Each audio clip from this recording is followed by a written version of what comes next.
श्री रामकृष्ण भक्त मालिका। श्री रामकृष्ण देव के अंतरंग ब्रह्मज्ञ शिष्य गंगाधर महाराज का आद्योपांत जीवन परिचय। जय ठाकुर, जय मां। स्वामी अखंडानंद जी का पूर्व नाम गंगाधर गंगोपाध्याय था।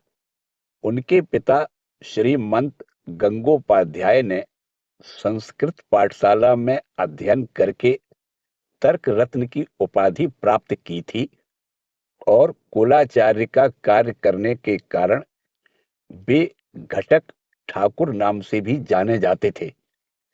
जयसोर के नड़ाइल महकमे के अंतर्गत ब्राह्मण डांगा नामक ग्राम में इस परिवार का आदि निवास था।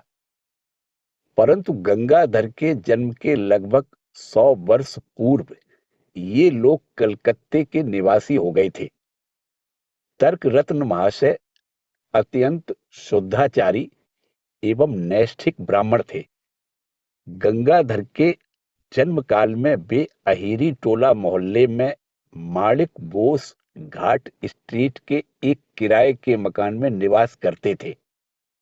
यहीं पर 30 सितंबर 1868 ईस्वी महालया अमावस्या शुक्रवार को भावी सन्यासी अखंडानंद ने जन्म ग्रहण किया। निष्ठावान परिवार में जन्मा बालक गंगाधर बुद्धि के विकास के साथ ही साथ कठोरता पूर्वक जीवन बिताने लगा।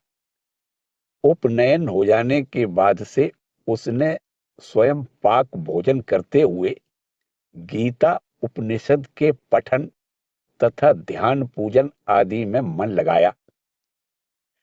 संभवतः 1877 ईस्वी के किसी शुभ दिन गंगाधर ने अपने बाल्य मित्र हरिनाथ अर्थात स्वामी तुरायानंद के साथ बाग बाजार के दीनानाथ बोस के मकान पर श्री रामकृष्ण देव का प्रथम बार दर्शन किया था।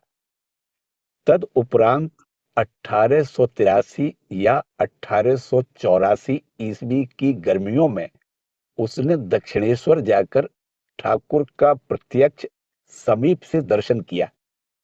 इन कुछ वर्षों के दौरान गंगाधर का धर्म भाव और भी गहन तथा दृढ़ हो गया था। इन दिनों वह ब्रह्मचर्य के सारे नियमों का पालन करता था। वह दिन में 3 बार गंगा स्नान करता, स्वयं पाकी होकर दिन में एक ही बार हविष्यान भोजन करता तथा सिर में तेल नहीं लगाता।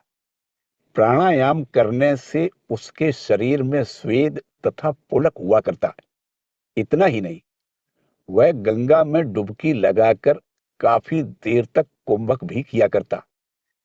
इसके अतिरिक्त हरिनाथ से हरितिकी की महिमा के बारे में 2 श्लोक सुनकर इस विषय में वह इतना अतिरेक करता कि उसके दोनों होठ सदा सफेद दिख पड़ते। वे दोनों श्लोक इस प्रकार हैं। हरितिकी भुक्ष राजन मातेब हितकारिणी कदाचित कुप्यते माता नोदरस्था हरितिकी हरिम हरितिकीम चैव गायत्रीम जाह्नवी जलम अंतर्मल विनाशाय स्मरेद भक्षेज पेत पिबेत। इसका भावार्थ है, हे राजन, हरितिकी का भक्षण करो, वह माता के समान कल्याणकारी है। माता तो बल्कि कभी कभी क्रोधित भी हो जाती है, परंतु पेट में पड़ी हरितिकी कभी नहीं। अंतर की मलिनता दूर करने के लिए हरि का स्मरण, हरितिकी का भक्षण, गायत्री का जाप तथा गंगा जल का पान करना चाहिए। ब्रह्मचारी गंगाधर जिस दिन दक्षिणेश्वर में ठाकुर के पास पहली बार गए, उस दिन ठाकुर ने आनंद पूर्वक अत्यंत स्नेह के साथ उन्हें अपने पास बैठाया और पूछा, तूने मुझे इसके पहले देखा है? उत्तर में गंगाधर बोले, जी हाँ, बिल्कुल छुटपन में। आपको दीनू बोस के घर पर देखा था। बालक के मुख से ऐसी बात सुनकर ठाकुर सहास्य गोपाल दादा को पुकारकर बोले, अजी सुनो सुनो, यह कहता क्या है कि बहुत छुटपन में देखा था। ओहो, इसके भी छुटपन में। उस दिन संध्या को गंगाधर ने ठाकुर के निर्देशानुसार काली मंदिर तथा विष्णु मंदिर में प्रणाम करने के पश्चात पंचवटी में थोड़ी देर तक ध्यान किया तथा उनके अनुरोध पर वह रात दक्षिणेश्वर में ही बिताई। अगले दिन जब वे घर लौटने को प्रस्तुत हुए तो ठाकुर बोले, शनिवार को फिर आना। गंगाधर ने बाद में कहा था, ठाकुर जिससे स्नेह करते थे उसे शनि मंगलवार के दिन आने को कहते थे तथा शनि मंगलवार के दिन अधिक जप ध्यान करने को कहते थे। वे कहते, शनिवार मधुवार है। थोड़े ही दिन बाद एक शनिवार को गंगाधर ठाकुर के पास दोबारा आए। ठाकुर ने गंगाधर को एक चटाई देते हुए उसे पश्चिम के बरामदे में बिछाने के लिए कहा। फिर वे एक तकिया लाकर उस चटाई पर लेट गए। तदुपरांत उन्होंने गंगाधर को सुखासन में बैठकर ध्यान करने का आदेश दिया।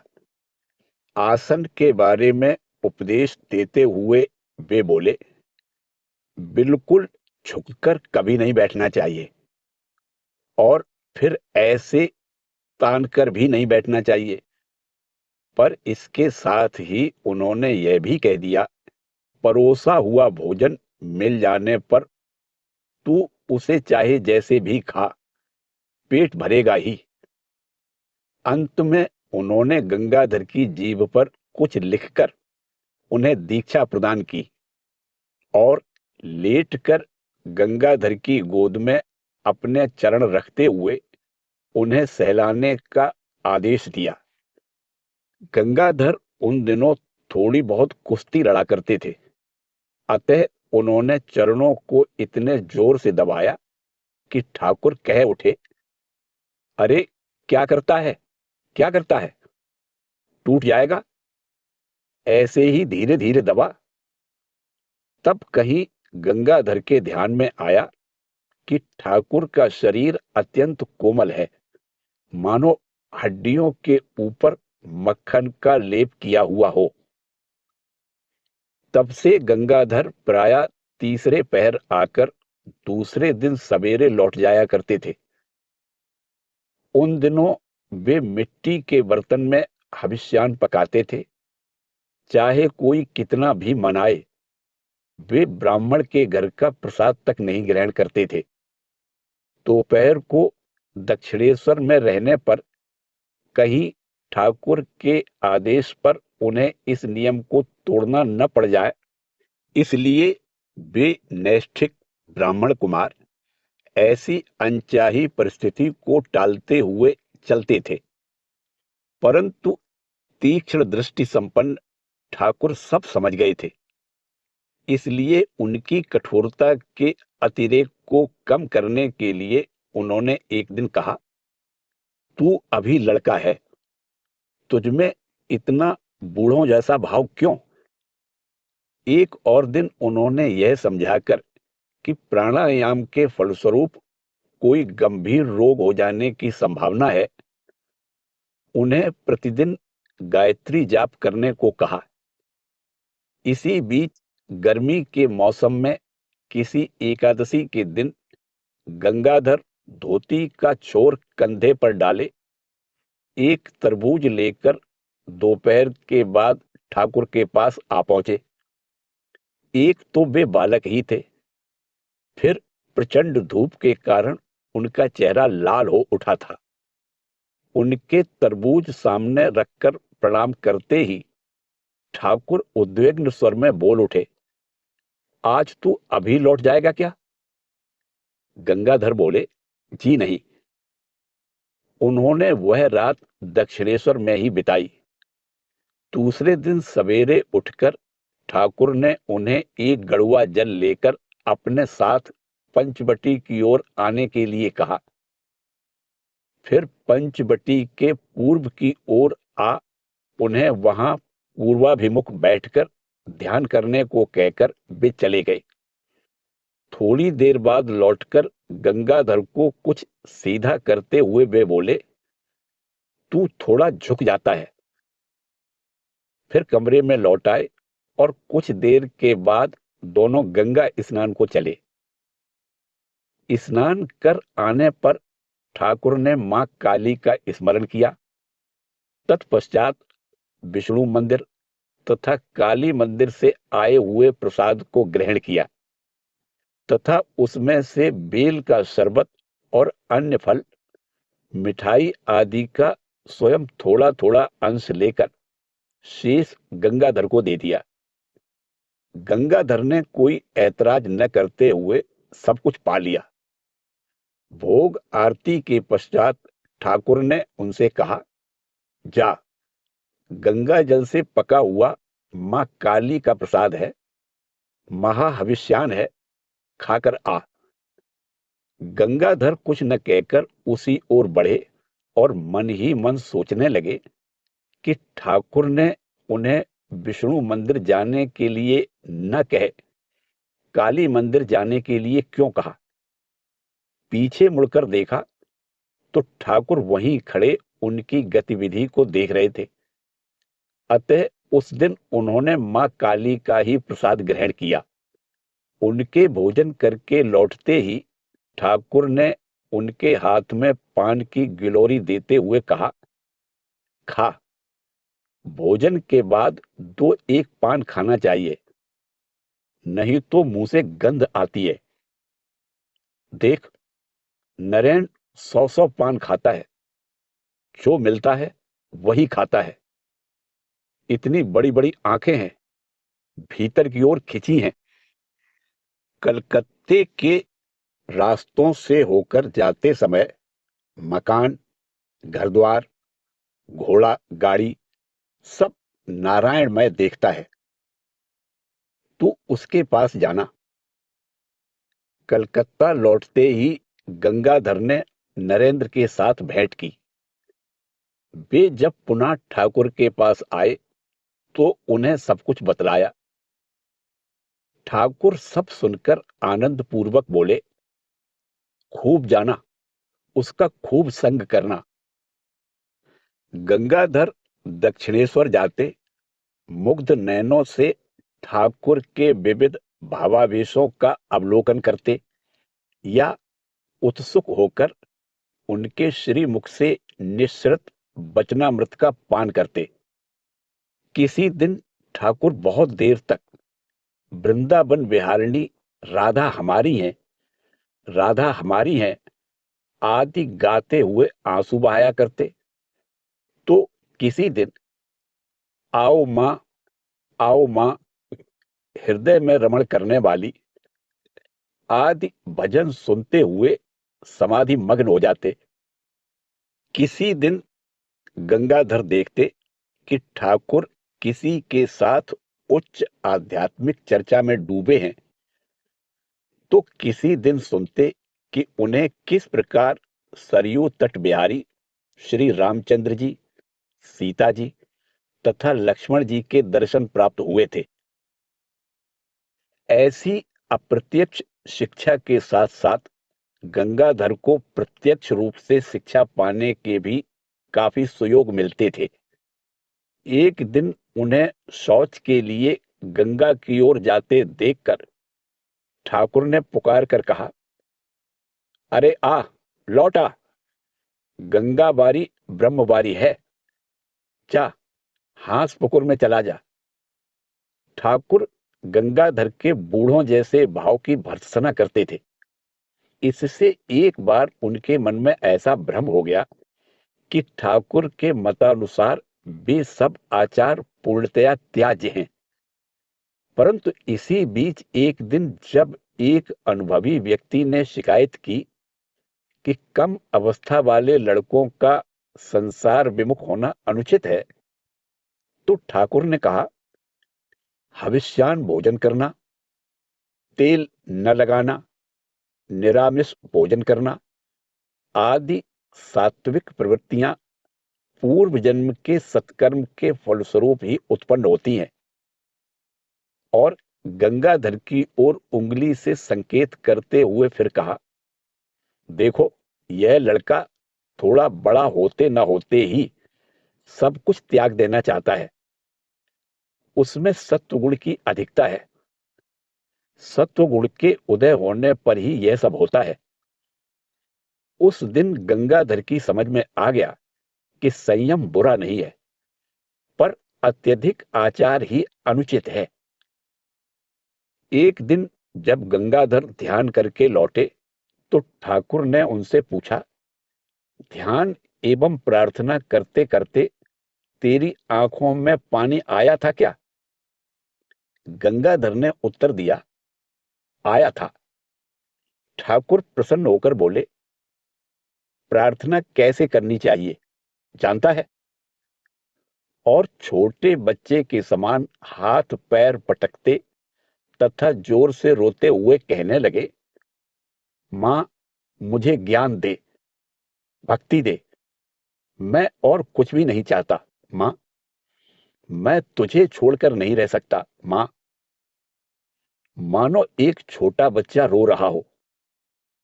ठाकुर ने गंगाधर को यह भी समझाया, अनुताप के अश्रु नेत्र के कोने से निकलते हैं और प्रेमाश्रु नेत्र के छोरों से निकलते हैं। एक दूसरे दिन उन्होंने ठाकुर से धन के प्रति आसक्ति के त्याग की शिक्षा पाई थी। उस दिन एक व्यक्ति ने आकर पैसे मांगे तो ठाकुर ने गंगाधर से कहा कि कोने की ओर वाले ताक पर रखे 4 पैसे उसे दे दे। गंगाधर जब पैसे देकर लौटे तो ठाकुर ने उन्हें गंगा जल से हाथ धोने को कहा और फिर मां काली के चित्र के सम्मुख ले जाकर हरि बोल कहलवाने तथा बारंबार हाथ झटकवाने लगे। इसके कुछ ही समय पहले ठाकुर जब गंगा स्नान को गए थे तो घाट पर उन्होंने एक ब्राह्मण को काली मंदिर के खजांची के साथ सांसारिक विषयों की चर्चा करते हुए देखा था। बाद में वही ब्राह्मण जब ठाकुर के कमरे में आकर हरीश के बारे में पूछने लगा, ठाकुर ने उसके प्रश्न का कोई उत्तर न देते हुए गंगा तट पर विषय चिंतन करने के लिए उसकी अच्छी खबर ली। कहना न होगा कि इससे उस ब्राह्मण के मन में बोध होने के स्थान पर क्रोध ही उत्पन्न हुआ और वह बिना कुछ कहे चला गया। ब्राह्मण के चले जाने पर ठाकुर ने गंगाधर से उस संसारासक्त व्यक्ति के स्पर्श से दूषित उस स्थान को गंगा जल से धो डालने को कहा। इसके बाद गंगाधर ने सीखी स्वधर्म निष्ठा। विख्यात थियोसॉफिस्ट कर्नल अलकाट साहब के कलकत्ता आने पर उस संप्रदाय के एक व्यक्ति ने एक दिन ठाकुर को गर्वपूर्वक बताया कि साहब ने हिंदू धर्म स्वीकार लिया है। परंतु ठाकुर इस पर प्रसन्न नहीं हुए, वरन गंगाधर तथा वहां उपस्थित अन्य सभी को विस्मित करते हुए नाराजगी के साथ कहा, उसने अपना निजी धर्म क्यों त्याग दिया? एक दिन ठाकुर ने भोजन के पश्चात छोटे पलंग पर लेटकर गंगाधर को पद सेवा करने का आदेश दिया। ऐसा अवसर पाकर गंगाधर गुरु चरणों के दोनों अंगूठों से अपने मस्तक पर ऊर्ध्व पुंड्र तिलक अंकित करने लगे। इस पर श्री रामकृष्ण देव ने कौतुक पूर्वक पूछा, यह क्या हो रहा है रे? गंगाधर ने उत्तर दिया, आप कहा करते हैं ना कि जो लोग सात्विक होते हैं वे गंगा स्नान करते हुए गंगा जल का ही तिलक लगाते हैं। मैं आज वही सात्विक तिलक लगा रहा हूं। ठाकुर यह सुनकर हंसते हंसते लोटपोट हो गए। गंगाधर उन दिनों साधु दर्शन के लिए कलकत्ते में घूमा करते तथा लौटकर अपने अनुभव ठाकुर को बताया करते थे। ठाकुर उन्हें हतोत्साहित न कर सभी के उत्तम पक्ष की ओर उनका ध्यान आकर्षित करते थे। इस प्रकार कर्ता भजा संप्रदाय के Digambar Baul, theosophist, colonel Olcott आदि बहुतों के साथ गंगाधर का साक्षात्कार हुआ। एक बार ठाकुर उन्हें दक्षिणेश्वर के काली मंदिर के भीतर ले जाकर बोले, यह देख चैतन्यमय शिव। इसके साथ ही साथ गंगाधर को अनुभूति हुई मानो शिव श्वास प्रश्वास ले रहे हों। उस दिन उन्हें मृण्मय के भीतर चिन्मय का दर्शन हुआ। गंगाधर के लिए समय बिताने का एक उपाय था अपने बाल्य मित्र हरिनाथ के साथ अपराह्न में गंगा तट पर भ्रमण करते हुए धर्म चर्चा करना। उस समय उन्हें कभी कभी गंगा तट पर ध्यान करते हुए भक्त नाग महाशय की शांत निश्चल मूर्ति दिखाई देती थी, जिससे वे बड़े उल्लसित होते थे।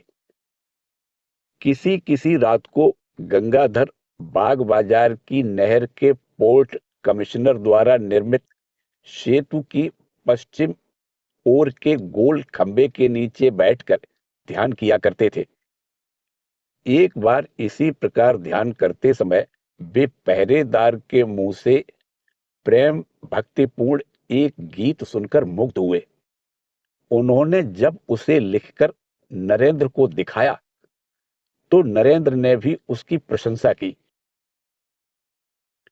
गंगाधर के जीवन के परवर्ती काल में हम उन्हें परिव्राजक के रूप में पाते हैं, जबकि वे सत्य, शिव, सुंदर की खोज में हिमालय, तिब्बत, राजपूताना आदि अंचलों में भ्रमण कर रहे थे। बराहनगर मठ की स्थापना के बाद गंगाधर सदैव मठ में आया जाया करते थे। नरेंद्र को आकर देखे बिना वे रह नहीं पाते थे।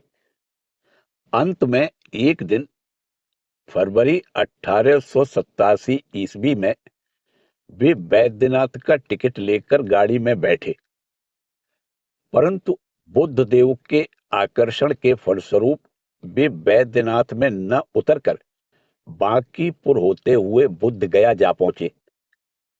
वहां से वे पैदल ही राजगृह गए और वहां से उसी प्रकार बुद्ध गया को लौट आए।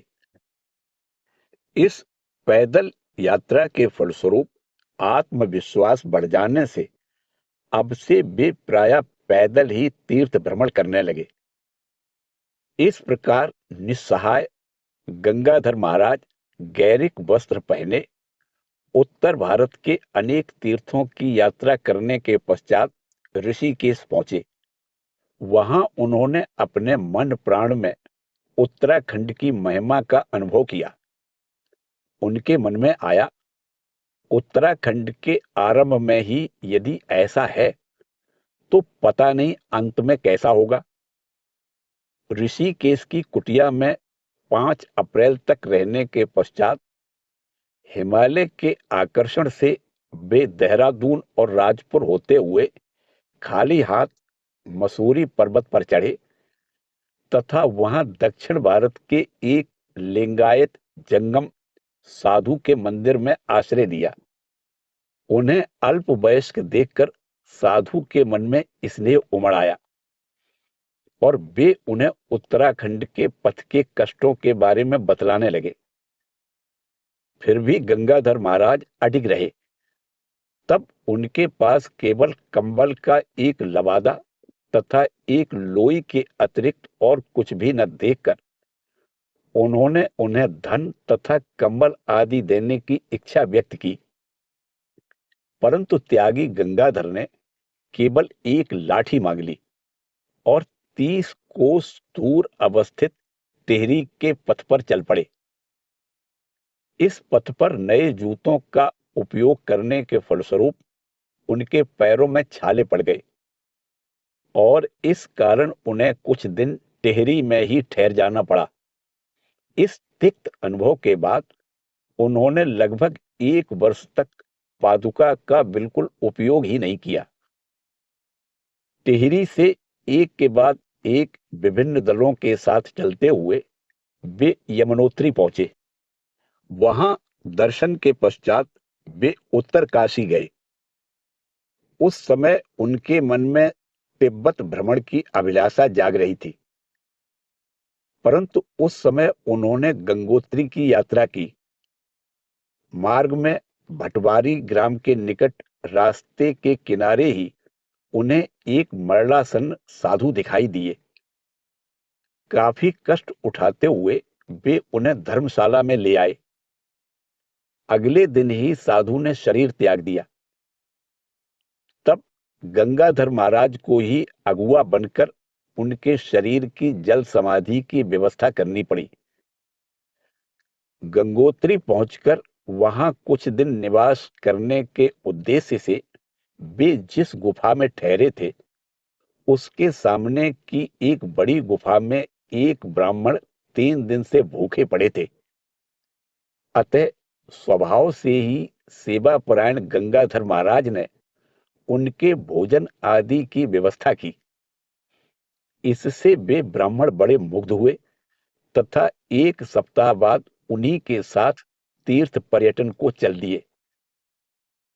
परंतु गंगाधर महाराज निसंग भ्रमण ही पसंद करते थे। अतः धरारी ग्राम तक उनके साथ चलने के पश्चात उन्होंने अकेले ही चंद्रवदनी पीठ की यात्रा की। यह मंदिर टिहरी तथा देवप्रयाग के बीच वन के भीतर एक उच्च पर्वत शिखर पर विद्यमान है। यहां पर दाक्षायणी सती का हृदय गिरा था। उत्तर काशी तथा टिहरी होते हुए एक दिन संध्या समय उस मंदिर में पहुंचकर गंगाधर महाराज को पता चला कि इस जनहीन दुर्गम स्थान में भिक्षा मिलना संभव नहीं है। अतः तपस्या आदि के निमित्त उस स्थान में अधिक दिन तक नहीं रहा जा सकता। अन्य कोई उपाय न देख 2 दिन तक मंदिर के प्रांगण में रहकर वे अन्यत्र चल दिए। नीचे उतरने के लिए पथ जैसा कुछ भी नहीं था और जो था वह भी जंगली झाड़ियों से ढका हुआ था।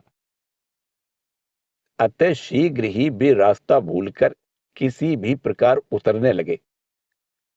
क्रमशः राह चलना इतना कठिन हो गया कि कहीं उन्हें घुटने के बल रेंगकर तो कहीं वृक्ष लताओं की डाल पकड़कर उतरना पड़ा और इस प्रकार वे अचानक एक खेत में जा पहुंचे। वहां पर उन्हें एक पहाड़ी किसान मिला जो उन्हें देखकर अवाक ही रह गया। आखिर यह साधु आया कहां से? वह कह उठा, धन्य हो चंद्रवदनी माई की, उन्होंने ही आपको बचाया है। इस रास्ते तो शिकारी तक नहीं चलते। इसके पश्चात गंगाधर महाराज श्रीनगर गए। वहां उन्होंने कमलेश्वर मठ में आश्रय लिया। मठ के महंत जी ने उन्हें एक कंबल दिया। यहां से वे अलकनंदा और मंदाकिनी के संगम तथा केदारनाथ और बद्री नारायण के मार्गों के मिलन स्थल रुद्रप्रयाग को पार करते हुए अगस्त्य मुनि नामक स्थान में पहुंचे। वहां पर वे एक वैष्णव साधु से मिले। उन साधु को संबलहीन देखकर उन्होंने उनके ध्यान मग्न शरीर पर अपना कम्बल उड़ा दिया। फिर वे उखी मठ को गए। वहां के महंत से उन्हें एक दूसरा कंबल मिल गया। फिर वे केदारनाथ के पथ पर चल दिए। उत्तर काशी में एक पूर्व परिचित उदासी साधु से भेंट हुई।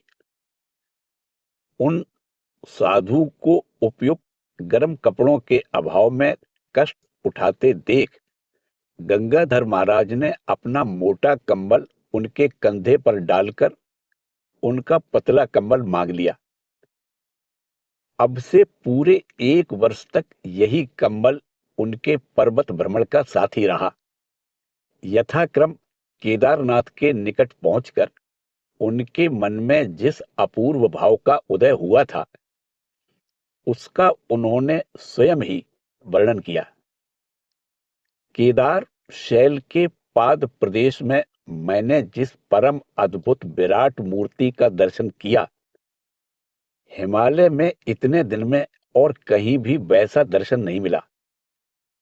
हर पार्वती के प्रिय विलास निकेतन केदार शैल की महत्ता और विलक्षणता से मैं जैसा विस्मित तथा मुग्ध हुआ और केदारनाथ पहुंचकर मैं गिरिराज के साथ जैसा हृदय खोलकर मिला, वैसा और कहीं भी नहीं हुआ।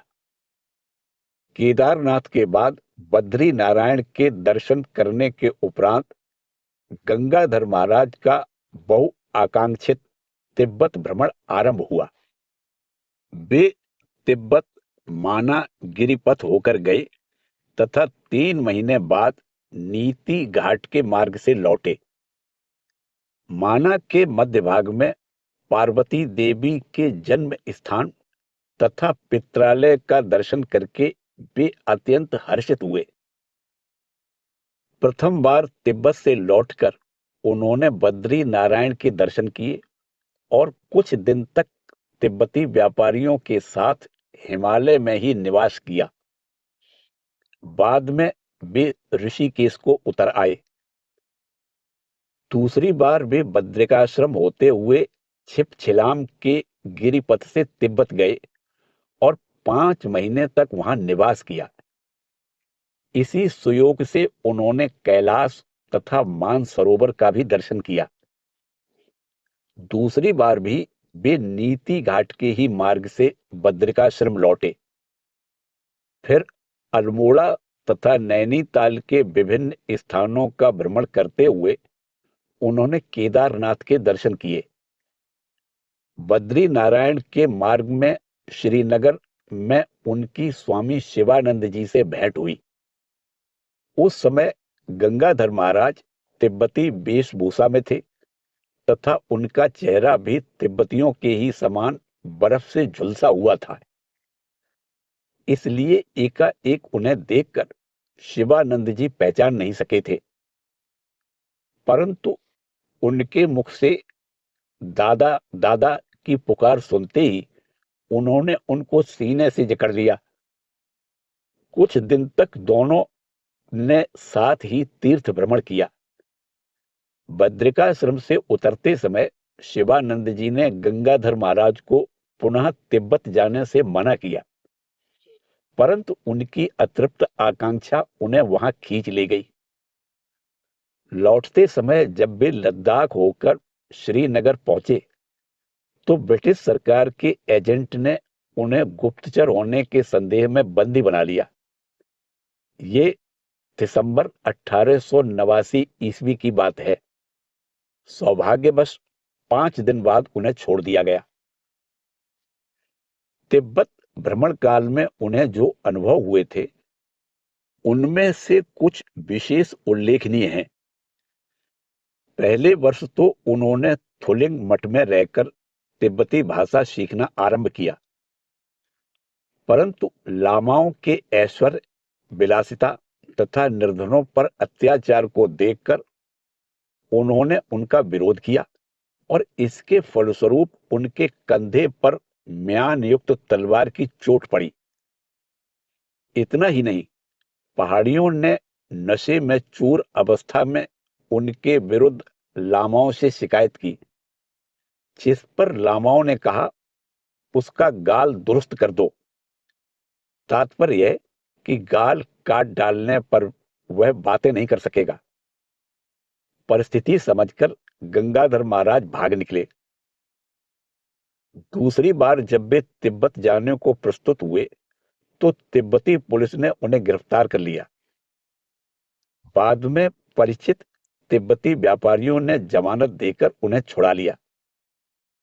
वस्तुतः ये व्यापारी उनसे बहुत प्रेम रखते थे। एक बार इनमें से एक व्यक्ति उनके पास श्री रामकृष्ण देव का फोटोग्राफ देखकर इतना मुग्ध हो गया कि इसके बाद वह जितने भी दिन उनके साथ रहा, उतने दिन उस चित्र को बुद्ध के साथ एक ही आसन पर स्थापित करके पूजा करता रहा। तिब्बती पुलिस के हाथ से मुक्त होने के बाद कैलाश मानसरोवर की यात्रा के समय वे डाकुओं के हाथ पड़ गए तथा उन्हें गुड़ व भुने चावल देकर उन्होंने किसी प्रकार प्राण बचाए। जब वे तीसरी बार लासा जाने को प्रस्तुत हुए तो मित्रों ने भी विरोध किया, जिसके परिणाम स्वरूप उन्होंने उस आशा को ही त्याग दिया। अब तक गंगाधर महाराज तिब्बत तथा हिमालय के आकर्षण से इधर उधर भ्रमण कर रहे थे। इसके बाद के काल में हम उन्हें स्वामी विवेकानंद का अनुसरण करते हुए उत्तर तथा पश्चिम भारत में देखते हैं। कश्मीर में ब्रिटिश सरकार के कारण उन्हें परेशान होना पड़ा। इसके बाद स्वामी जी ने उन्हें गाजीपुर आने के लिए आमंत्रित किया। उसी आह्वान पर कुछ दिन बाद वे कश्मीर छोड़कर अप्रैल में गाजीपुर पहुंचे, पर तब स्वामी जी वहां नहीं थे। वहां उनका पवहारी बाबा के साथ साक्षात्कार हुआ। बाबा जी ने उनको यथाशीघ्र स्वामी जी के पास जाने को कहा, परंतु इसी बीच बीमार पड़ जाने के कारण वे तुरंत ही मठ रवाना नहीं हो सके। स्वस्थ होने पर जून के प्रारंभ में वे मेलगाड़ी से हुगली तक आकर पैसेंजर ट्रेन से बाली आए। ज्यों ही वे बाली स्टेशन पर उतरे, त्यों ही पुलिस उन्हें पकड़कर हावड़ा ले गई, परंतु उनके विरुद्ध कोई प्रमाण न मिलने के कारण उन्हें बराहनगर पहुंचा दिया गया। मठ में पहुंचकर गंगाधर महाराज ने यथाविधि संन्यास ग्रहण किया और उनका नाम स्वामी अखंडानंद हुआ। उनको मठ में बुला लाने के पीछे स्वामी जी का उनके साथ हिमालय भ्रमण को निकलने का उद्देश्य भी निहित था। तदनुसार वे दोनों उत्तर भारत के बीच से होकर नैनीताल पहुंचे। इसके बाद का विवरण हम स्वामी अखंडानंद जी के मेरठ से दिनांक 14 नवंबर 1890 को लिखे पत्र में पाते हैं। नैनीताल के तालाब में स्नान करने के बाद उनकी बाईं पसली में पीड़ा शुरू हुई, जो बहुत दिनों तक बनी रही। इसी अवस्था में वे स्वामी जी के साथ अल्मोड़ा पहुंचे और वहां शारदानंद जी तथा बैकुंठनाथ सान्याल से मिले। स्वामी जी की गंगा तट पर निवास करने की इच्छा थी, अतः वहां से चारों जन एक साथ कर्णप्रयाग को गए। यहां पर भी स्वामी अखंडानंद को बुखार आ जाने के कारण 3 दिन तक इंतजार करना पड़ा। इसके बाद श्रीनगर के पथ पर सलड़ काड़ चट्टी में पहुंचकर स्वामी जी तथा अखंडानंद दोनों को बुखार आ गया। 3 दिन बाद वहां से 5-6 मील नीचे उतरकर वे धर्मशाला में पहुंचे। उस समय बुखार इतना बढ़ गया था कि दूसरे दिन उन्हें डांडी में श्रीनगर ले जाना पड़ा।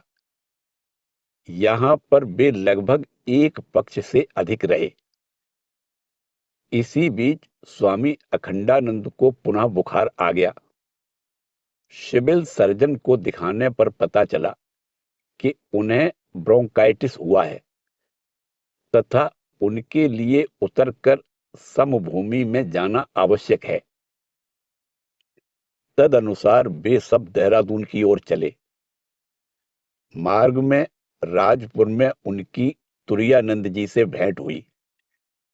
इसके बाद स्वामी जी, स्वामी शारदानंद तथा स्वामी तुरायानंद ऋषिकेश चले गए और स्वामी अखंडानंद के साथ केवल सान्याल महाशय रह गए। ऐसे तप क्लेशों तथा भ्रमण क्लेशों के बीच भी आनंद की कमी नहीं थी। एक दिन शाम को किसी गांव में पहुंचकर स्वामी जी को तंबाकू पिलाने के लिए आग की खोज में अखंडानंद जी गांव के भीतर गए, परंतु किसी ने भी आग नहीं दी। इस पर सभी लोग थोड़े चिंतित हो पड़े कि जिस गांव में आग तक नहीं मिलती वहां भिक्षा का तो सवाल ही नहीं उठता।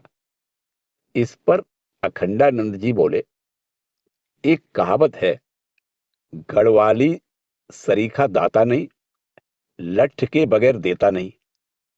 इस कहावत के अनुसार वे जोर जोर से चिल्लाकर कहने लगे, लकड़ी ले आओ, आग ले आओ। देखते ही देखते लकड़ी और आग के साथ ही रोटी, सब्जी, तंबाकू सब कुछ आ गया। देहरादून में वकील पंडित आनंद नारायण ने अखंडानंद जी की चिकित्सा का भार लिया। बाद में उन्होंने पूरा मार्ग व्यय देते हुए उन्हें सहारनपुर होकर इलाहाबाद जाने को कहा। सहारनपुर में वे 2-3 दिन वकील बंक बिहारी चट्टोपाध्याय के मकान पर रहे। वहां वकील महाशय की सलाह पर वे इलाहाबाद न जाकर मेरठ में असिस्टेंट सर्जन त्रैलोक्यनाथ घोष के मकान में ठहरे। उनके मेरठ निवास का संवाद पाने पर स्वामी जी अन्य साथियों के साथ वहां आ पहुंचे तथा 4-5 महीने वहीं रह गए। बाद में एकाकी भ्रमण करने की इच्छा से जब स्वामी जी सबका संग त्याग देने को प्रस्तुत हुए तो अखंडानंद जी ने कहा, तुम चाहे पाताल में भी चले जाओ, पर मैं यदि तुम्हें वहां से ढूंढकर निकाल न सकूं तो मेरा नाम गंगाधर नहीं। तद उपरांत गंगाधर महाराज वृंदावन गए। वहां पर 4 महीने निवास करने के बाद पुनः ब्रोंकाइटिस हो जाने से जून के प्रारंभ में वे इटावा चले गए। वहां पर भी 5 महीने उन्हें रोग से कष्ट भोगना पड़ा। इसी काल में स्वामी त्रिगुणातीतानंद किस प्रकार इटावा में आकर स्वामी अखंडानंद के साथ मिले और थोड़े दिन तक साथ भ्रमण करने के पश्चात कैसे अजमेर में उनका साथ छूट गया, इसका वर्णन हम स्वामी त्रिगुणातीतानंद की जीवनी में कर आए हैं। अब निसंग अखंडानंद जी स्वामी जी की खोज में अहमदाबाद, आबू, डाकोर, बड़ौदा, भड़ौच, नर्मदा संगम, जूनागढ़, द्वारका आदि स्थानों का भ्रमण करते हुए कच्छ, भुज की ओर चले। इस समय स्वामी जी को पाने की उनकी इच्छा उनके अपने ही शब्दों में स्पष्ट रूप से व्यक्त हुई। इतनी तलाश करके भी स्वामी जी को न पाने से मेरा आग्रह इतना बढ़ गया कि इन सब तीर्थों में दर्शन आदि किए बिना ही मैंने मांडवी की यात्रा की। वहां सुनने में आया कि स्वामी जी नारायण सरोवर को गए हैं। मांडवी में एक रात बिताकर अगले दिन पैदल ही मैं नारायण सरोवर की ओर चल पड़ा। मांडवी से नारायण सरोवर जाने का गाड़ी का रास्ता बड़े खतरे से भरा था, चोरी डकैती तो वहां आम बात थी। पैदल मार्ग से जाने में दूरी और जोखिम दोनों कम थी। फिर भी अखंडानंद जी ने सोचा कि स्वामी जी जब गाड़ी में गए हैं तो गाड़ी में ही लौटेंगे भी। अतः वे उस लंबे, निर्जन तथा भयावह पथ पर ही आगे बढ़े। मार्ग में उन्हें एक तीर्थयात्री भगत का साथ भी मिल गया। अखंडानंद जी खाली हाथ थे और तीर्थयात्री की थैली में आटा, नमक, तवा सब कुछ था। रास्ते पर आधी दूरी तय करने के पहले ही 4 डकैत आकर सामने खड़े हो गए। उन लोगों ने उनके सामानों की जांच शुरू की। इससे भगत तो भयभीत हो गया, पर अखंडानंद जी अविचल रहे। जब डाकुओं ने देखा कि लेने योग्य इनके पास कुछ भी नहीं है, तो वे लौट चले। तब अखंडानंद जी ने अपने कुर्ते आदि की ओर उनका ध्यान आकर्षित करते हुए कहा, अरे, तुम लोग गरीब हो, यह सब ले जाओ। परंतु उनमें से एक उनकी चरण धूलि लेते हुए बोला, दुआ करो महाराज, कपड़े पहन लो। फिर होठों पर उंगली रखते हुए संकेत किया कि कुछ भी व्यक्त मत करना। बाद में अखंडानंद जी जब नारायण सरोवर पहुंचे तो वहां के महंत सब कुछ सुनकर बोले, आपको नया जन्म मिला है। साथ में 5 रुपए भी रहते तो आपके प्राण नहीं बचते। इतना कष्ट उठाने पर भी नारायण सरोवर में पता चला कि स्वामी जी एक अन्य मार्ग से आशापुरी नामक देवी स्थान का दर्शन करने गए हैं। अखंडानंद जी जब आशापुरी पहुंचे तो स्वामी जी मांडवी लौटने के मार्ग में थे। आखिरकार अखंडानंद जी मांडवी में स्वामी जी से मिले। स्वामी जी ने उनसे कहा, मैं एकाकी रहना चाहता हूं, अतः तुम मेरा पीछा छोड़ दो। गंगाधर महाराज ने उत्तर दिया, मैं तुम्हारे कार्य में बाधा नहीं डालूंगा। तुम्हें देखने को मेरा मन व्याकुल हुआ था, वह आकांक्षा मिट गई है। अब तुम अकेले जा सकते हो। इसके पश्चात स्वामी जी भुज गए। अपनी सत्यवादिता का परिचय देने के लिए गंगाधर महाराज एक दिन वहां गए और स्वामी जी के साथ एक पक्ष बिताया। इसके बाद पोरबंदर तक दोनों की भेंट नहीं हुई। पोरबंदर में स्वामी जी से पुनर्मिलन के पश्चात अखंडानंद जी अकेले ही चितपुर, गोंडल तथा राजकोट होते हुए जामनगर को गए। स्वामी अखंडानंद के मतानुसार जामनगर में उनके सेवा व्रत का सूत्रपात हुआ। राजपूताना की खेतड़ी में उसकी क्रमोन्नति हुई तथा मुर्शिदाबाद में उसका प्रसार एवं चरम परिणति हुई। जामनगर में वे वैद्यराज मणिशंकर विट्ठल जी के अतिथि होकर उनके धन्वंतरी धाम नामक भवन में 3-4 महीने रहे। वहां पर उन्होंने चरक संहिता, सुश्रुत संहिता आदि का अध्ययन पूरा किया तथा धन्वंतरी धाम से संलग्न एक वैदिक पाठशाला में वेद पाठ करना सीखा। इसी समय एक ऐश्वर्यपूर्ण मंदिर के वृद्ध महंत ब्रह्मचारी जी से उनका परिचय हुआ।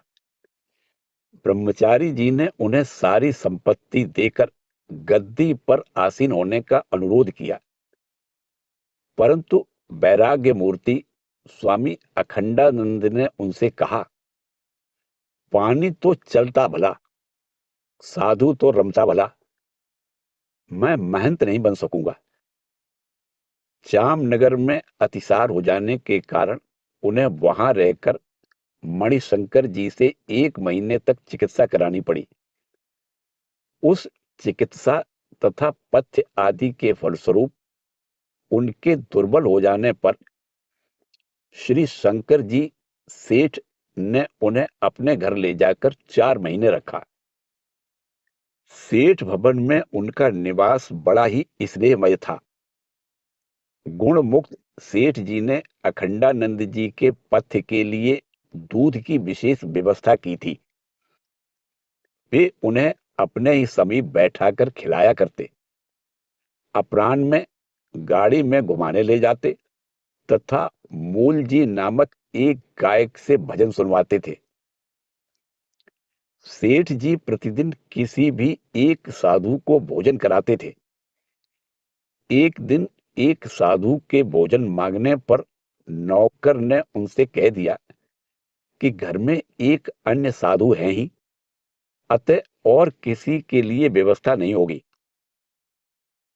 यह सुनकर अखंडानंद जी अपना भोजन उस साधु को दे देने को तैयार हो गए। तब सेठ जी ने आदेश दे दिया कि अब से किसी भी साधु को लौटाया न जाए। सेठ भवन में अखंडानंद जी काफी रात तक जागते हुए वेद, उपनिषद आदि का अध्ययन किया करते थे। बाद में चातुर्य मास पूरा हो जाने पर उन्होंने अन्यत्र जाना चाहा, परंतु सेठ जी ने उन्हें नहीं छोड़ा। इधर यह देखकर कि सेठ जी के ऊपर इन साधु का गहरा प्रभाव पड़ रहा है तथा उनका धन व्यय हो रहा है, परिवार के ईर्ष्यालु लोग स्वामी अखंडानंद के प्राण ले लेने को तत्पर हुए। उन्होंने काफी में जमाल गोटा मिलाकर उन्हें दिया। विष प्रयोग के फलस्वरूप उन्हें पतले दस्त होने लगे। चिकित्सा के लिए बुलाए गए वैद्यराज श्री झंडू भट्ट विट्ठल जी को समझते देर नहीं लगी कि यह विष की प्रतिक्रिया है, अतः वे उनको अपने घर ले आए। उदार हृदय भट्ट जी गरीबों की विविध प्रकार से सहायता किया करते थे। वे बिना शुल्क के ही बहुत से रोगियों के घर जाते तथा बहुत से रोगियों को अपने ही घर में रखकर चिकित्सा करते थे। तो श्लोक प्रायः ही उनके मुख से सुनने को मिलते थे, जिनका भावार्थ है, क्या ऐसा कोई उपाय है जिससे मैं सभी प्राणियों के हृदय में प्रवेश करके सर्वदा उनके दुख भार में भागीदार हो सकूं। न तो मुझे राज्य की कामना है और न स्वर्ग अथवा मुक्ति की। मैं तो केवल दुख तप प्राणियों का दुख दूर करने की कामना रखता हूं। भट्ट जी का जीवन देखकर तथा उनकी बातें सुनकर अखंडानंद जी ने यह स्पष्ट रूप से समझ लिया कि मानव की सेवा करना तथा मानव से प्रेम करना ही सर्वोत्कृष्ट धर्म है। जामनगर में लगभग 1 वर्ष बिताने के पश्चात गंगाधर महाराज कुंडला ग्राम, काठियावाड़ तथा बड़ौदा होते हुए बंबई की ओर चले। भावनगर में उन्हें स्वामी जी की अमेरिका यात्रा का समाचार मिला। पूना तथा बंबई देखने के बाद ब्रह्मानंद जी तथा तुरायानंद जी के बुलावे पर वे आबू रोड सितंबर 1893 ईस्वी में पहुंचे। फिर तीनों एक साथ अजमेर गए और सरदार हरि सिंह लाड़खानी के घर पर लगभग 1 महीना रहे। तद उपरांत ब्रह्मानंद महाराज के उपदेशानुसार अखंडानंद जी खेतड़ी गए। उनके खेतड़ी जीवन का थोड़ा बहुत विवरण हम यहाँ उन्हीं की भाषा में लिपिबद्ध करेंगे। खेतड़ी में पहली बार 1.5 महीने तक राजा के अतिथि रूप में रहकर मैंने राजा के पुस्तकालय से थियोडोर पार्कर के समग्र ग्रंथों का पठन तथा भारतीय इतिहास एवं संस्कृत काव्य साहित्य का अध्ययन किया। बाद में खेतड़ी राजा के संबंधी सरदार भूरी सिंह के आमंत्रण पर मलसीसर में उनके घर जाकर मैंने चातुर्मास बिताया तथा 2 महीने एक जैन साधु के समाधि मंदिर में निवास करते हुए माधुकरी की। चातुर्मास काल में मैं वेदांत शास्त्र तथा संस्कृत एवं हिंदी भाषा का अध्ययन करता था तथा जैन साधु के मंदिर में रहते समय पंडित सीताराम जी से नियमित रूप से शंकर दिग्विजय की व्याख्या सुना करता था। इस राजपूताना क्षेत्र में 8 महीने रहकर विविध ग्रामों में भ्रमण करते हुए मैंने धनी सरदारों तथा गरीब प्रजा की हालत अपनी आंखों से देखी। तभी से मैं गरीब प्रजा के दुख निवारण का उपाय सोचता रहा और उसी को मानव जीवन के प्रमुख कर्तव्य रूप में हृदयंगम करके मैंने उसमें लग जाने का निश्चय किया। मलसीसर से लौटने के बाद स्वामी अखंडानंद जी खेतड़ी की राजसभा में प्रतिदिन वेदांत पर प्रवचन किया करते थे। उनके मलसीसर निवास काल में हिंदी भाषा सीख लेने के कारण उनका वक्तव्य सभी के लिए सहज बोध्य होता था। इसी बीच उन्होंने गरीबी निवारण के संदर्भ में स्वामी जी का निर्देश मांगते हुए उन्हें एक पत्र लिखा। उत्तर में स्वामी जी ने लिखा, दरिद्र देवो भव, मूर्ख देवो भव। दरिद्र, मूर्ख, अज्ञानी, पीड़ित, ये ही तुम्हारे देवता हो। इनकी सेवा को ही परम धर्म समझना। कर्म क्षेत्र सामने ही पड़ा था। नेता का निर्देश पाकर अब उसमें प्रवेश करने की उनकी दुविधा दूर हो गई। राजा के एक एंट्रेंस स्कूल में केवल 80 उच्च वर्गीय छात्र पढ़ते थे। अनेक विरोधों के होते हुए भी उन्होंने राजा की अनुमति लेकर उसमें गोला जाति के छात्रों की भी भर्ती करवाई, जिसके परिणाम स्वरूप स्कूल में छात्रों की संख्या धीरे धीरे 200 तक पहुंच गई। अखंडानंद जी के परवर्ती भ्रमण का क्रम था खेतड़ी से जयपुर और जयपुर से उदयपुर। उदयपुर में उन्होंने रामबाग नामक उद्यान में अवस्थित पाला गणेश जी के मंदिर में आश्रय लिया। अन्य सन्यासियों के समान ही उनके लिए भी राज दरबार से भोजन आदि की व्यवस्था का प्रस्ताव आया, पर उन्होंने बताया कि राज्य में किसी के भी अभुक्त न रहने पर ही वे महाराणा का सीधा लेंगे।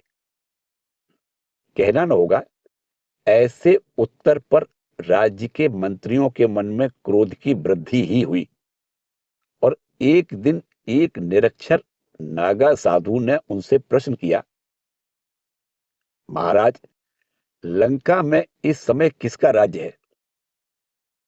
अखंडानंद जी ने कहा, क्यों, अंग्रेजों का? नागा ने लाल आंखें तरेरते हुए कहा, कभी नहीं, वहां विभीषण का राज्य है। नागा ने यही मान रखा था कि रामचंद्र जी के वरदान से अमर होकर विभीषण अब भी लंका के राजा हैं। ऐसी अकाट्य युक्ति के समक्ष पुस्तकों से प्राप्त विद्या को हार माननी ही पड़ी। उदयपुर की प्रतिकूल परिस्थितियों के बीच कुछ भी कर पाना संभव न देखकर अखंडानंद जी अन्यत्र चले गए। विदा लेते समय उन्होंने स्वामी रामकृष्णानंद जी के पत्र में पढ़ा, स्वामी जी ने सभी गुरु भाइयों को जीव सेवा के कार्य में आत्मनियोग करने का उपदेश दिया है। उदयपुर के बाद एक लिंग जी के दर्शन करके वे नाथ द्वारा पहुंचे। वहां वे रघुनाथ जी भंडारी के घर अतिथि हुए तथा गृह स्वामी के पुत्र को अशिक्षित देखकर उसकी शिक्षा का भार उन्होंने अपने ऊपर ले लिया। इस निष्ठापूर्ण व्यक्तिगत अध्यापन को आधार बनाकर शीघ्र ही वहां पर एक माध्यमिक अंग्रेजी विद्यालय की स्थापना हो गई। इसके पश्चात अखंडानंद जी ओंकारनाथ, इंदौर, उज्जैन, रतलाम, चित्तौड़, जयपुर आदि का भ्रमण करके खेतड़ी लौट आए। उनके खेतड़ी निवास के फलस्वरूप वहां की संस्कृत पाठशाला की काफी उन्नति हुई तथा उसका नाम खेतड़ी आदर्श वैदिक विद्यालय हो गया। वेद का अर्थ बोध कराने हेतु विद्यालय में वेदांग पाठ भी आरंभ किया गया।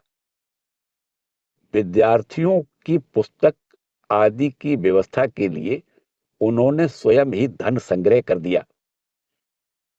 राज्य के वार्षिक महादरबार में अब तक केवल उच्च श्रेणी के लोगों को ही स्थान मिलता था। ऐसे ही एक अवसर पर अखंडानंद जी ने देखा कि गरीब प्रजा भी निकट आने को उत्सुक थी, तथापि संतरियों द्वारा उन्हें बार बार भगाया जा रहा था। यह देखकर वे मर्माहत हुए तथा अवसर देखकर राजा को सब कुछ बता दिया। अपनी प्रजा के लिए सन्यासी के नेत्रों में आंसू आते देखकर राजा ने आदेश दे दिया, आगामी वर्ष से मैं संपूर्ण प्रजा के साथ दरबार करूंगा और स्वयं ही सबसे भेंट स्वीकार करूंगा। राज्य में इन सब सुधारों के अतिरिक्त अखंडानंद जी कृषि की उन्नति का भी प्रयास करते थे तथा रोगियों को राजा के अस्पताल में ले जाकर उनकी सेवा शुश्रूषा कराते थे। 5-6 महीने तक खेतड़ी में निवास करने के पश्चात वे चिड़ावा गांव को गए तथा वहां पर एक वैदिक विद्यालय की स्थापना की। इसी प्रकार राजपूताना के और भी कुछ गांवों में ग्रामोन्नयन कार्य करने के बाद 1885 ईस्वी के अंत में वे जयपुर पहुंचे। वहां स्वामी अभेदानंद उपस्थित थे। उन्होंने उनसे श्री रामकृष्ण देव के आगामी जन्मोत्सव पर आलम बाजार मठ चलने का विशेष आग्रह किया। तदनुसार वे आलम बाजार चले गए। आलम बाजार में निवास का सुयोग पाकर अखंडानंद जी तथा शिवानंद जी ने स्वामी अभेदानंद जी से ब्रह्म सूत्र भाष्य का अध्ययन किया। फिर बंगाल में वेद विद्यालय स्थापित करने की इच्छा प्रबल होने के कारण अखंडानंद जी इस विषय में चर्चा करने तथा प्रोत्साहन देने के लिए भाटपाड़ा, मूलाजोड़ तथा नैहाटी के पंडितों के पास गए। उन्होंने कलकत्ते के विद्वानों के साथ भी इस विषय पर चर्चा की। मठ में भी एक वेद विद्यालय की स्थापना के लिए वे प्रयत्नशील थे, पर विविध कारणों से उस समय उनका कोई भी प्रयास सफल नहीं हो पाया। इस समय की घटनाओं से अखंडानंद जी के सेवा भाव का विशेष परिचय मिलता है। एक दिन गंगा स्नान के पश्चात मठ लौटते समय रास्ते में हैजे से पीड़ित एक बुढ़िया को देखकर उन्होंने उसके इलाज की व्यवस्था की थी। कुछ दिन बाद ही वे श्याम सुंदर जी के दर्शनार्थ खदड़ गए।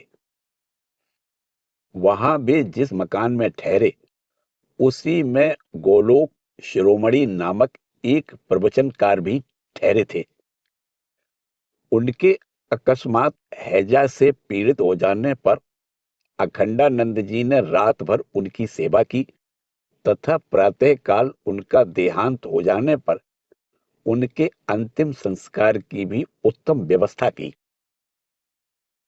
एक बार ठाकुर को नागेश्वर चंपा के फूल चढ़ाने की इच्छा से वे स्वामी सुबोधानंद के साथ पैदल ही डी गुप्त के उद्यान में आए। वहां पता चला कि वह फूल वहां तो नहीं, पर मल्लिकों के साथ पुकुर उद्यान में है। परंतु वहां जाने पर समझा कि उनके खिलने में अभी कोई 17-18 दिन की देरी थी। फूल लिए बिना वे भला कैसे लौटते। अतः उस बीच के समय का उपयोग उन्होंने 12/7 अंचल में अकेले रहते हुए ग्राम्य जीवन का अनुभव प्राप्त करने में किया और फिर फूलों के साथ ही मठ में लौटे। आलम बाजार में अखंडानंद जी को एक अपूर्व दर्शन प्राप्त हुआ, जो उनके जीवन की एक स्मरणीय घटना थी। मलेरिया ज्वर से पीड़ित होकर वे सिर दर्द से बहुत कष्ट पा रहे थे। किसी भी उपाय से उसे दूर न होते देखकर उन्होंने मन को अद्वैत चिंतन में डुबा दिया। पूरी रात इसी प्रकार बिताने के पश्चात रात के अंतिम प्रहर में ज्यों ही थोड़ी सी आंख लगी, त्यों ही उन्होंने देखा सामने घुटनों के बल जीवंत बाल गोपाल विराजमान है, मानो एक बृहत नीलकांत मणि में खुदाई करके उन्हें गढ़ा गया हो। क्या ही सुंदर एवं सुडौल मूर्ति थी। गोपाल के अंगों से ज्योति छिटकती हुई पूरे कमरे को आलोकित कर रही थी। उन्हें प्रतीत हुआ कि उनके हृदय में विराजित ब्रजांगनाओं के समान दिव्य वसन भूषणों से सुशोभित मां यशोदा गोपाल को अच्छे अच्छे खाद्य पदार्थ दिखाते हुए पुकार रही हैं, आ बेटा मेरे गोपाल, यदुमणि, नीलमणि, आ रे दुखिया के आंचल की निधि। यह लीला चल ही रही थी कि ठाकुर वहां प्रकट हुए और वह दिव्य दृश्य दिखाते हुए बोले, देख तो यह कैसा विलक्षण भाव है। तुरंत ही अखंडानंद जी बोल उठे, प्रभु मुझे निर्वाण की आवश्यकता नहीं। आहा, इसी भाव को लेकर मैं सैकड़ों बार जन्म लेना चाहता हूं। यह कहकर वे ठाकुर, गोपाल और मां यशोदा को जकड़ने गए, परंतु त्यों ही सब कुछ अदृश्य हो गया। एक दूसरे दिन दोपहर में सभी को पसीने से तरबतर आराम करते देख अखंडानंद जी पंखा लेकर सभी को हवा करने लगे। वे आधे घंटे तक हवा करते रहे। सभी लोग तब निद्रा मग्न थे, पर आश्चर्य, अखंडानंद जी का तप्त शरीर शीतल हो गया। तब उन्हें बोध हुआ, लोगों के सुख दुख में स्वयं भी सुख दुख अनुभव करने की थोड़ी क्षमता मुझ में आ गई है। आनंद से उनका सीना फूल उठा। स्वामी जी के प्रथम बार स्वदेश लौटने के कुछ महीने बाद जब स्वामी रामकृष्णानंद मद्रास गए, तो उनके सहकारी रूप में स्वामी सदानंद जी ने भी उनके साथ यात्रा की। पर विदाई के समय सदानंद जी को एक कुत्ते ने काट लिया। अखंडानंद जी दवा लाने चंदन नगर के समीप गोदलपाड़ा गए। दवा भेजने के बाद वे तुरंत ही मठ न लौटकर नवदीप आदि स्थानों का दर्शन करने चले गए।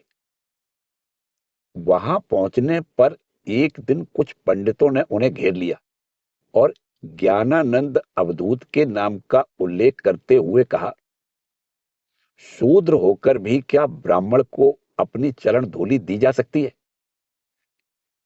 अखंडानंद जी ने प्रति प्रश्न किया, राम, कृष्ण आदि अवतार ब्राह्मण न होकर भी सैकड़ों ऋषि मुनि ब्राह्मणों के इष्ट देव के रूप में पूजा पाने के अधिकारी कैसे हुए?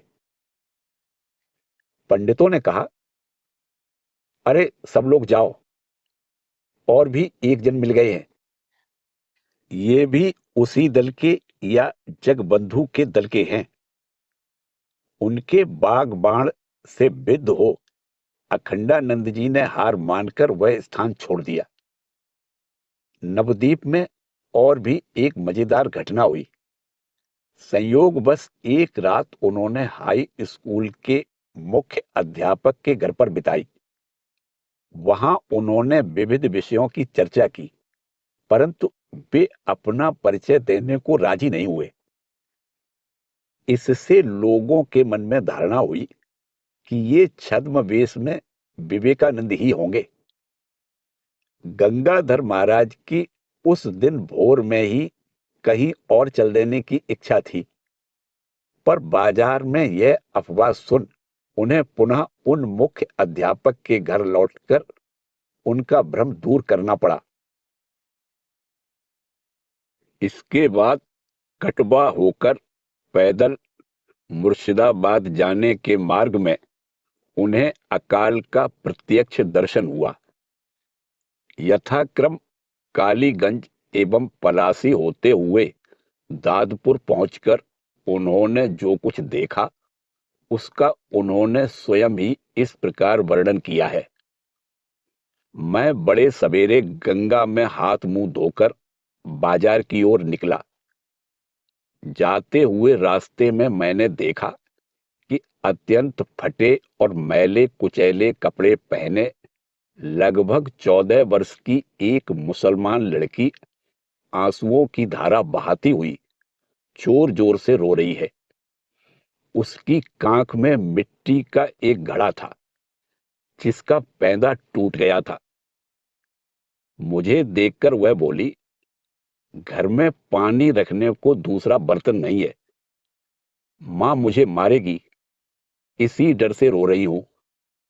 मैंने उसे साथ ले जाकर 2 पैसे का घड़ा खरीद दिया तथा 2 पैसे का मीठा चिवड़ा भी ले दिया।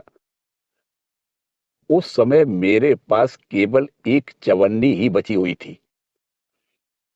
मेरे 3 आने पैसे वापस लेते ही निकट के मरा दीदी गांव से 10-12 छोटे बड़े लड़के लड़कियां दुकान पर आ गए और बड़ी दीनता से भिक्षा मांगते हुए कहने लगे कि अकाल के कारण उन्हें खाने को नहीं मिलता। मैंने तुरंत ही दुकानदार से 3 आने का मीठा चिवड़ा उनमें बांट देने को कहा।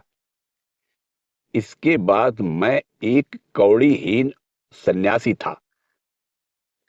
इस दुख के प्रतिकार का कोई उपाय न देखकर वे अगले दिन प्रातःकाल कहीं और जाने को उद्यत हो ही रहे थे।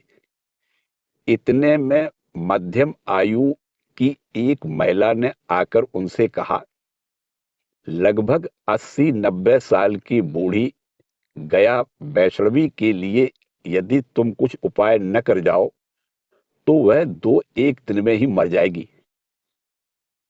अतः अतिसार से पीड़ित उस वृद्धा के पथ्य, वस्त्र तथा सेवा शुश्रूषा आदि की व्यवस्था के लिए उन्हें वहां कुछ समय तक रह जाना पड़ा। इस कार्य को संपन्न करने के पश्चात वे दादपुर से चलकर जितना ही आगे बढ़ने लगे उतनी ही दुर्भिक्ष की विकराल मूर्ति उनके मन को व्यथित करने लगी। भारी दिल तथा खाली हाथ लिए ये सन्यासी यथाक्रम भावता गांव में पहुंचे। वहां रात बिताकर दूसरे दिन प्रातःकाल वे बरहमपुर जाने के लिए निकले, परंतु राह पर पग बढ़ाते ही उन्हें ऐसा प्रतीत हुआ कि मानो नीचे से कोई उन्हें खींच रहा है। 3-4 बार ऐसा ही होने पर उन्होंने उसी अंचल में रहकर सेवा कार्य प्रारंभ करने का संकल्प किया तथा अकाल का विवरण देते हुए आलम बाजार मठ को पत्र लिखा। इसके पश्चात वे चैत्र संक्रांति 1897 ईस्वी को चकेर माठ मौला से केदार माठी बौला पहुंचे और मठ के निर्देश की प्रतीक्षा करने लगे। एक शास्त्रज्ञ तांत्रिक सन्यासी ने गांव में कुछ काल तक निवास किया था, तो 1 वर्ष पहले ही उन्होंने देह त्याग किया था। गांव के लोग उन्हें दंडी ठाकुर कहा करते थे, अतः स्वामी अखंडानंद को वैसा ही सन्यासी समझकर वे उन्हें भी दंडी ठाकुर कहकर पुकारने लगे। पहले बैसाख से यानी बंगला संवत 1304 अर्थात 1897 ईस्वी के प्रथम दिन से दंडी ठाकुर प्रतिदिन सायंकाल लोगों को गीता पढ़कर सुनाने लगे। कर्म की प्रेरणा से उन दिनों उनकी ऐसी अवस्था हो गई थी कि चुपचाप बैठे रहना उनके लिए असंभव सा हो उठा था। कुछ दिनों बाद उनकी दृष्टि योग वासिष्ठ की ओर आकृष्ट हुई। कर्म और पुरुषार्थ ही योग वासिष्ठ के मेरुदंड हैं। कर्म ही महासाधन तथा निर्वाण मुक्ति का एकमात्र उपाय है। वे एक ब्राह्मण के घर में रहते हुए भिक्षा द्वारा जीवन यापन करने लगे, परंतु उन्हें भोजन करने में रुचि नहीं होती थी और निकट उपस्थित अकाल पीड़ितों को कुछ दिए बिना उन्हें संतोष नहीं होता था। भिक्षा से लौटकर वे बंद कमरे में ठाकुर से असहायों की सहायता करने की करुण प्रार्थना करते थे। प्रार्थना करते समय एक दिन उन्हें ऐसा सुनाई पड़ा कि मानो ठाकुर कह रहे हैं, देखना क्या होता है। इधर गुरु भाइयों के साथ पत्र व्यवहार के फलस्वरूप थोड़े ही दिनों में विवेकानंद आदि सभी उनकी निष्ठा से आकृष्ट हुए तथा अकाल पीड़ितों के कष्ट से विचलित हो गए। सहायता भी आ पहुंची। महाबोधि सोसाइटी के सचिव श्री चारुचंद्र बोस ने धन की व्यवस्था की तथा स्वामी जी ने अपने 2 सेवकों को अखंडानंद जी के समीप सहायतार्थ भेजा। ये लोग बैसाख संक्रांति के दिन महुला पहुंचे तथा 15 मई 1897 ईस्वी से सेवा कार्य आरंभ हुआ। यही रामकृष्ण मिशन का प्रथम सुसंगठित अकाल सेवा कार्य था। अखंडानंद जी तथा उनके सहकर्मी अपना खर्च आदि दुर्भिक्ष निधि से न लेकर उसे अलग से संग्रह किया करते थे। इसी बीच उसी इलाके में भूकंप के फलस्वरूप पुनः बहुत बड़ी क्षति हुई। उस समय उससे राहत के लिए उन लोगों ने यथासाध्य सहायता की। अकाल दूर हुआ, परंतु इन महाप्राण महात्मा के जीव सेवा व्रत का वह शैशव काल मात्र था। दुर्भिक्ष के फलस्वरूप बहुत से अनाथ बालकों को गृह विहीन होते देखकर उनके प्राण द्रवित हो उठे। जिलाधिकारी लैंग्वेज महोदय ने भी उनसे कहा कि इन अनाथों को लेकर यदि एक आश्रम निर्माण किया जाए तो देश का एक यथार्थ अभाव दूर होगा तथा इस कार्य में सरकार भी सहायता देने में पीछे नहीं हटेगी। उस समय ऐसा ही कोई कार्य करने के लिए उनका मन व्याकुल था। अतः स्वामी विवेकानंद की सहमति पाकर उन्होंने 1897 ईस्वी के उत्तरार्ध में 2 बालकों का भार लिया। आगामी वर्ष दार्जिलिंग के 4 लड़कों को लेकर अनाथ आश्रम का शुभारंभ किया। 1898 ईस्वी के अंत तक यह आश्रम महुला के भट्टाचार्य परिवार की कुटिया में रहा। बाद में स्थानांतरित होकर सारगाछी गांव की बड़ी सड़क पर स्थित एक पुराने दुमंजिले मकान में आ गया। उसके 13 वर्ष बाद मार्च 1913 ईस्वी में आश्रम सारगाछी में ही अपनी भूमि पर चला आया। दंडी ठाकुर ने प्रारंभ से ही आश्रम की सर्वांगीण उन्नति की ओर ध्यान दिया था। इसके फलस्वरूप बहुत से अनाथ बालकों की प्राण रक्षा, शिक्षा तथा सही मार्ग से जीवन यापन की व्यवस्था हुई। आश्रम में बालकों के निवास और भोजन के साथ ही सामान्य शिक्षा, शिल्प शिक्षा तथा धर्म शिक्षा की भी व्यवस्था हुई। इसके अतिरिक्त ग्राम की उन्नति तथा सहायता के लिए दातव्य चिकित्सालय, रात्रि विद्यालय आदि भी स्थापित हुए। इस प्रकार स्वामी अखंडानंद की हार्दिक शुभकामनाएं आश्रम के विविध कार्यों के माध्यम से मूर्त रूप धारण करने लगी। यद्यपि इन कार्यों में वे दीर्घ काल तक अकेले ही लगे रहे, फिर भी उनकी मौलिक विचार शक्ति तथा उनके उद्यम में कभी कमी नहीं दिखाई पड़ी। स्वदेशी आंदोलन के पहले ही उन्होंने आश्रम में चरखा तथा करघा शुरू किया था और खादी का सम्मान बढ़ने के काफी पहले से ही वे स्वयं हथकरघे का मोटा कपड़ा पहनने लगे थे। आश्रम में कपास की खेती होती थी। उससे उत्पन्न कपास कताई के लिए गांव में बांट दिया जाता था। बाद में गांव से आए हुए सूत से आश्रम में कपड़े तैयार किए जाते थे। इसके प्रारंभ में अपने हाथों से थोड़ा सा कपड़ा बुनकर उन आदर्शवादी सन्यासी ने भाव गदगद हो रुद्ध कंठ से कहा था, मैं एक सामान्य सन्यासी हूं।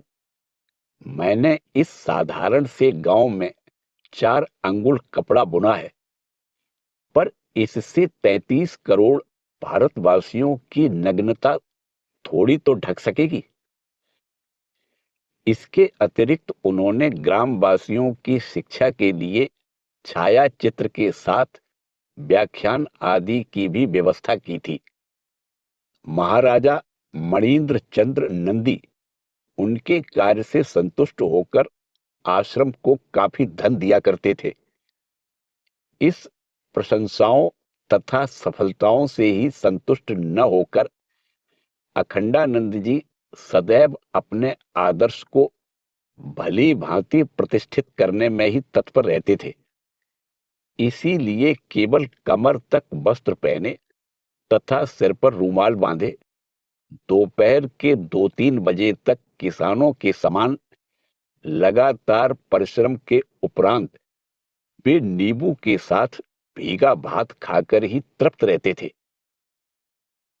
इस प्रकार के आलस्य रहित, स्वार्थहीन तथा एक निष्ठ परिश्रम के फलस्वरूप धीरे धीरे 2 कमरों का दोनों तरफ बरामदों वाला एक मकान निर्मित हुआ। उसके एक कमरे में अखंडानंद जी निवास करते थे तथा दूसरे में पुस्तकें रखी जाती थी एवं पूजा आदि का अनुष्ठान होता था। बालक गण भी इसी मकान में निवास करते थे। मंदिर निर्माण करने की उनकी इच्छा नहीं थी, क्योंकि शिव ज्ञान से जीव सेवा करना ही जिनका जीवन व्रत हो, वे भला केवल प्रतिमा में ही देव बुद्धि कैसे करते। भले ही आश्रम के बालक ठाकुर को खेल खेल में सजाकर पूजा का आनंद ले, पर वे तो बालक नारायणों का ही पूजन करेंगे। इसी भाव को कार्य रूप में परिणत करने के उद्देश्य से एक बार उन्होंने घाव से भरे एक अनाथ बालक को ऋग्वेद का पुरुष सूक्त मंत्र कहते हुए स्नान कराकर देव ज्ञान से भोजन कराया था। एक दिन एक बालक रात में हाथ में लालटेन लेकर उन्हें रास्ता दिखाते हुए चल रहा था। इस पर उन्होंने अपने को सेवापराधी मानकर लालटेन अपने हाथ में ले ली और स्वयं ही बालक को राह दिखाते हुए चलने लगे। ऐसी भावधारा के साथ मंदिर का सामंजस्य न होने पर भी पंचग्राम के ब्राह्मण की इच्छा अनुसार अंत में आश्रम प्रांगण ईंटों से बने एक दुमंजिले देवालय से सुशोभित हुआ तथा 1928 ईस्वी के अन्नपूर्णा पूजन के दिन उसकी प्रतिष्ठा का कार्य संपन्न हुआ। क्रमशः गौशाला, विद्यालय, दातव्य चिकित्सालय, शिल्प शिक्षा यतन आदि का निर्माण हुआ। इस अनाथ आश्रम की एक अपनी ही पद्धति थी। किताबी विद्या के साथ ही हृदय का भी विकास हो, इसलिए बालकगण निकटवर्ती गांवों में जाकर विविध प्रकार के सेवा कार्य किया करते थे। एक बार उस इलाके में हैजा फैलने पर आश्रमवासी बालकों ने सेवा शुश्रूषा तथा रोग प्रतिरोधक व्यवस्था करते हुए सैकड़ों ग्रामवासियों की प्राण रक्षा की थी। यहां यह स्मरण रखना होगा कि आश्रम की स्थापना के पश्चात यद्यपि आपात दृष्टि से स्वामी अखंडानंद का कार्य एक ही ग्राम में सीमित हो गया था, फिर भी वे अवसर पाने पर तथा आवश्यकता होने पर अन्य स्थानों को भी जाते थे। उनका हृदय सर्वदा ही दूसरों का कष्ट देखकर व्याकुल हो जाता था।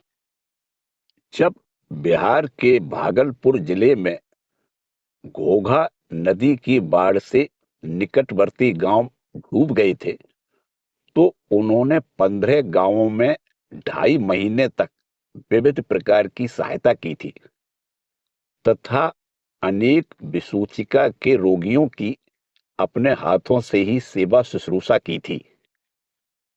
1934 ईस्वी के भयावह भूकंप से जब बिहार के अनेक नगर ध्वस्त हो गए थे, तो 65 वर्ष के वृद्ध होने पर भी उन्होंने स्वयं ही मुंगेर तथा भागलपुर जाकर वह ध्वंस कांड देखा था तथा सेवा कार्य में लगे रामकृष्ण मिशन के सेवकों को प्रोत्साहन दिया था। एक बार पूर्व बंगाल में अकाल पड़ने पर उसका वर्णन पढ़कर वे इतने विचलित हो गए थे कि उन्होंने स्वयं भी अकाल पीड़ितों की ही तरह वृक्षों के पत्ते, शाक और उबले परवल आदि खाकर लगभग 5-6 महीने बिताए थे।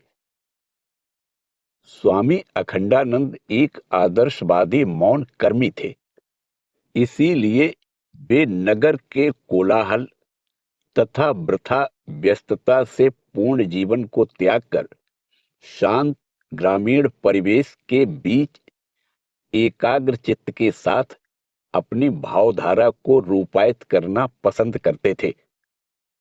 स्वास्थ्य खराब हो या उच्च पद का भार हो, कुछ भी उनकी इस तपस्या को भंग करने में समर्थ नहीं था।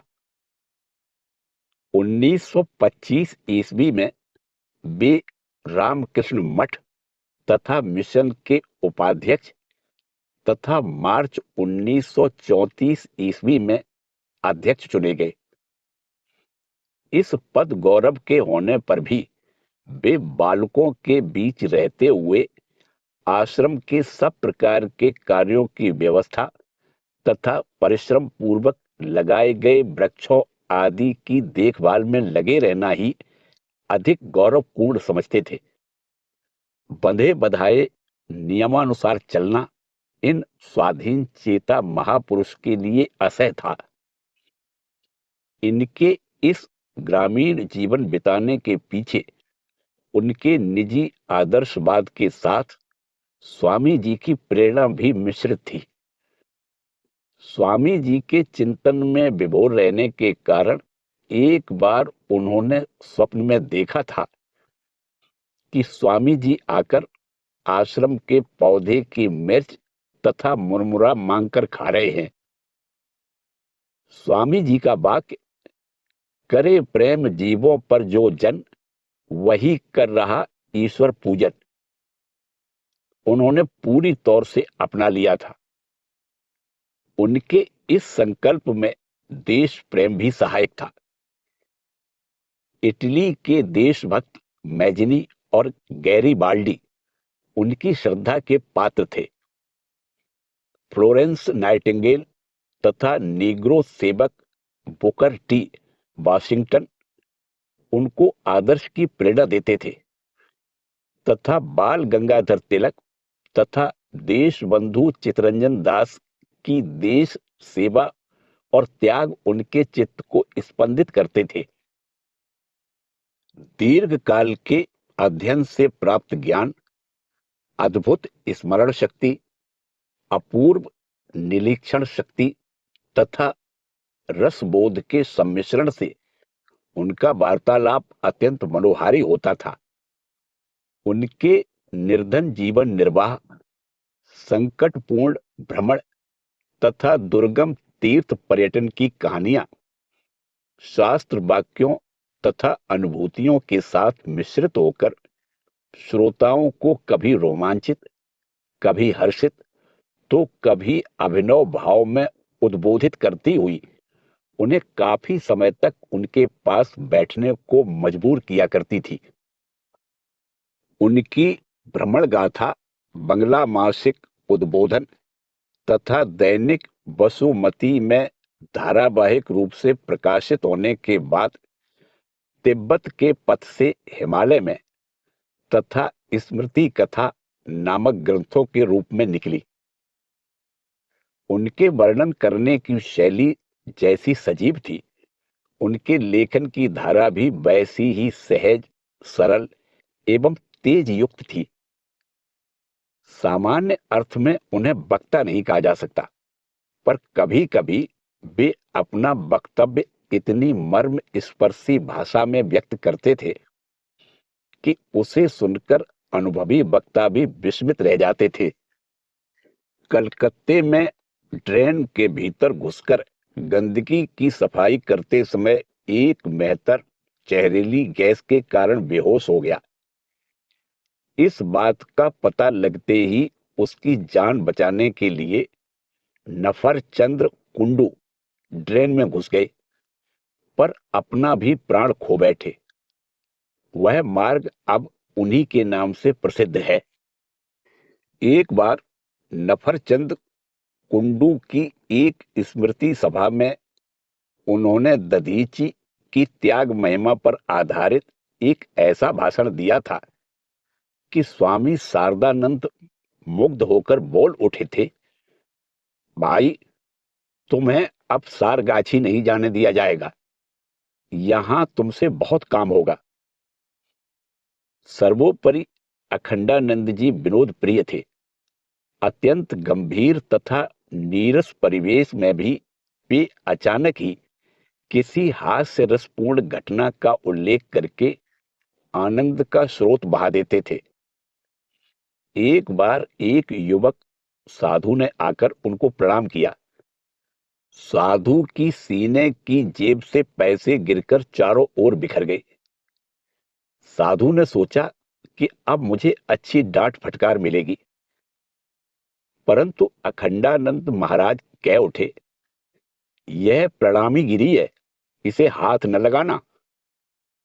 गंगाधर महाराज के व्यक्तित्व के इस पक्ष से परिचित होने के कारण ही गुरु भाई लोग भी उनके साथ कभी कभी हास्य विनोद किया करते थे। ऐसी एक घटना का हम ब्रह्मानंद जी की जीवनी में वर्णन कर आए हैं। स्वामी जी उन्हें स्नेह पूर्वक गंगा के अंग्रेजी पर्याय गैंजेस नाम से संबोधित करते थे। मठाध्यक्ष के रूप में उन्हें बहुत से लोगों को दीक्षा देनी पड़ी थी। पहले तो वे विनयवश इसके लिए सहमत ही नहीं हो रहे थे, परंतु बाद में जब राजी हुए तो अपने शिष्यों को वे भेड़िया घसान की नीति त्याग कर व्यक्तिगत जीवन में पवित्रता तथा संयम पूर्वक रहने के उद्देश्य से ही मंत्र लेने को कहा करते थे। उनके मतानुसार मंत्र दीक्षा एक बाह्य संस्कार मात्र नहीं, वरन जीवन में आमूल चूल परिवर्तन लाने का एक अमोघ उपाय थी। महासमाधि के 1 वर्ष पूर्व ही वे समझ गए थे कि अब वे इस जगत में अधिक दिन नहीं रहेंगे। जीवन के बचे खुचे दिन ईश्वर चिंतन में ही बिताने के उद्देश्य से उन्होंने आश्रम में रामायण पाठ की व्यवस्था की। स्वप्न में उन्हें बासंती पूजा करने का आदेश मिला था, परंतु उन्हें ऐसा लगता था कि जब उनके पहले के 2 अध्यक्षों का बासंती पूजा का अपूर्ण संकल्प लिए हुए ही देह त्याग हो गया था, तब उनके भाग्य में भी शायद वैसा ही लिखा हो सकता है। इसीलिए इस उद्देश्य से मंडप निर्मित कराने पर भी वे उसे दिखाकर आश्रम वासियों से कहते थे, संभव है पूजा देखने का सौभाग्य मुझे न मिले, फिर भी मां के लिए यह मंडप बनवाया है, इतना ही सोचकर मुझे आनंद होता है। बाकी सब तुम लोग करना। विदाई के लिए सदैव तैयार होने पर भी आजीवन स्वाधीन चेता स्वामी अखंडानंद दीर्घ काल के लिए बिस्तर पकड़ने की बात सोचकर भी सिहर उठते थे। वे दूसरों की सेवा करेंगे, पर दूसरों से सेवा लेने का विचार या अधिकार उन्हें बिल्कुल नहीं था। फिर भी वृद्धावस्था जनित शारीरिक अक्षमता तथा युवक भक्तों के आग्रह के फलस्वरूप अंतिम दिनों में मजबूर होकर उन्हें थोड़ी सेवा स्वीकार करनी ही पड़ती थी। आदर्श और वास्तविकता के बीच इस संघर्ष से व्यथित होकर वे बहुधा कहा करते थे, इन बंधनों को त्याग कर मैं निसंग परिव्राजक के रूप में निर्जन स्थानों में भ्रमण करता रहूं।